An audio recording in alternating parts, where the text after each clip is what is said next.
From my research that I've done, a lot of the poppy seed fields in Afghanistan and Iraq are where we get the heroin that gets circulated into this economy today. It's from the Middle East, but they have to bring it up, I think, through the southern border. Yes. So somehow it makes it over here. They cut it up, and then they bring it up through the southern border. I believe that's how most of the time it happens. Yeah. It's such a process. It is, but it is such a thing to do because these people are involved in killing people. That's like it's blood money. I mean, and if it's coming from where we just said, then it makes more sense. Yeah, it's blood money. That's what it is. It's blood money. It's worth a ridiculous amount of money too. I can only imagine. Human lives always cost the most.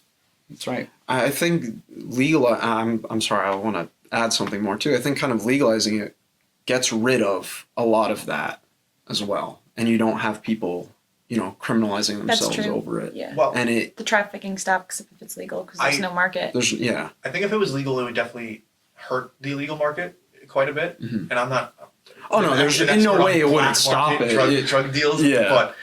But I would say also, if you made it legal, again, I could see something very easily happening where it's basically a similar sort of structure as what goes on with gangs and everything, because it's very hierarchical. They're pretty organized. Mm-hmm. Like I don't have charts, but it's not just a bunch of random gangs that report to like one boss who's like in a room in a mansion on the hill. Like they have control over most cops in certain cities. Like Detroit, I'm pretty sure is Chicago more controlled by the gangs than it is the police. Detroit, Chicago. But if you made it legal, that sort of thing, just as shady, more covert, so less just like murdering of like rats and like traders and things like that, but with like an actual government administration. Because if you made it legal, the government would get their hand in it like that, and they would have to. They would start promoting it on TV. They would try to get every child hooked on opioids. I am not willing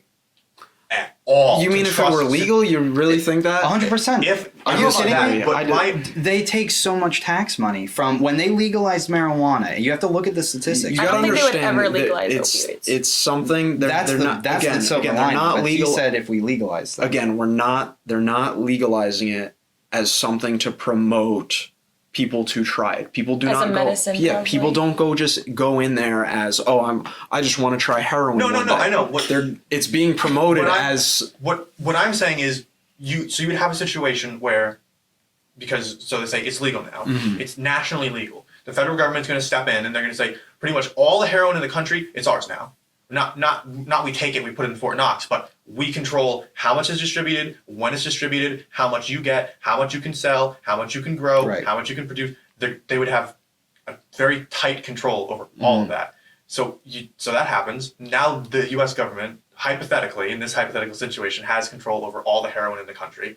They have to set up a whole new department, whole new regulations, all these people, all these bureaucrats. Mm-hmm. None of them are going to be elected. They're all going to be appointed officials, and they're going to supervise all of the heroin of the United States. Mm-hmm. I do not trust the U.S. government to supervise all of the heroin in the United States. Mm-hmm. They have been proven to be untrustworthy with food and water and infrastructure. Yep. So, like, I'm going to give them control over all of heroin, the fastest growing addictive drug in this country, it seems, and it seems to be. There's only a bigger market for it. Like, it's bigger than cocaine now. It's bigger than cocaine was in like the 60s and 70s. When, was Chavez? Is that the guy? Yeah. It was like at the height of his power. It's like cocaine's done, man. Cocaine's only done. The difference is the high-end boardroom meetings. People when they fat cats. What is it? Rick and Morty dipping their balls in cocaine and stuff like that. Yeah. Rich, when people go in to do this though, they're given a specific dose. They have to do it there. They can't walk out with it on the streets. No. But I'm saying I don't. Yeah.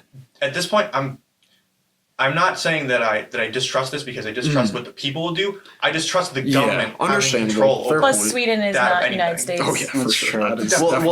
But I think everybody here brought up a really great point as pertaining to the legalization, even if it's within the hospital realm or just in specific areas. Because to your point, what's going to happen is once they put a thing, once they make a bill or whatever they do to say that it's now legal, they're going to have people who are going to either be in this country or out of this country who eventually come and become citizens. They're going to manufacture, they're going to create it. The government will stockpile it. And once the government stockpiles something, they always look at it and say, what can we do to sell this? What can we do to sell this more? And they will literally probably begin to work with either black market people or other covert people in trying to get ways to sell these drugs that they've stockpiled. That's my perspective on it. I'd hope not. I would really hope not. Well, we can only hope, but my luckily, point is I don't trust the government for anything. Yeah. And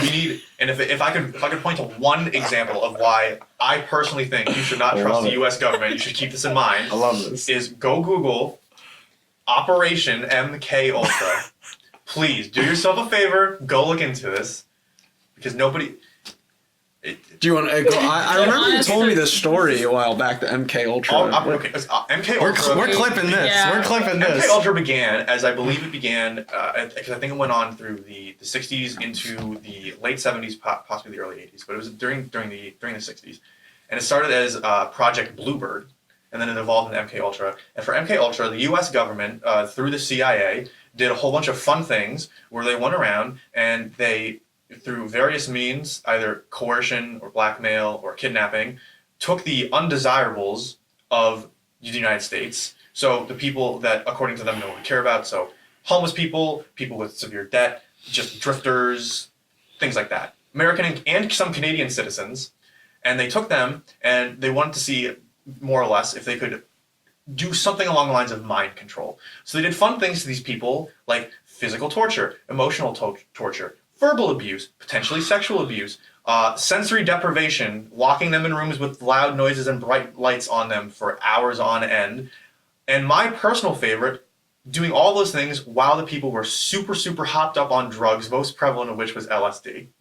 They did all of this to see if they could break somebody's brain, among also trying to see what LSD exactly would do to the brain, so that they could recreate something along the lines of mind control. So Rich, hold on. And you're telling me, and I'm not just telling you this as in like I've found this through looking through little bits and pieces and footnotes and everything. You can Google. This is declassified by the CIA. The files are out there. You can find. Let me stuff. put this in layman's terms as a question, Rich. So Rich, you're telling me that our government kidnapped its citizens and dosed them up on LSD and then tried to scare them? Yes. And then when all this, then they were done, they would do again, I haven't seen them with an official statement from the CIA saying this is exactly what we did, but they would do the equivalent of driving back to wherever around where they got you, dumping you out of a van somewhere, and they just left you there. So a lot of the time, legitimately, if maybe not so much more now, but in the past, when you saw homeless individuals who seemed like they were crazy and they'd been on drugs for years, some of those people were actually people who had been taken and then discarded after MK Ultra, and that's why they're so whacked out of their brains. I just want to make this very apparent to the audience. Rich does have a bachelor's in history, so I would use him as a credible source at the very least. He's done his homework. That is nuts.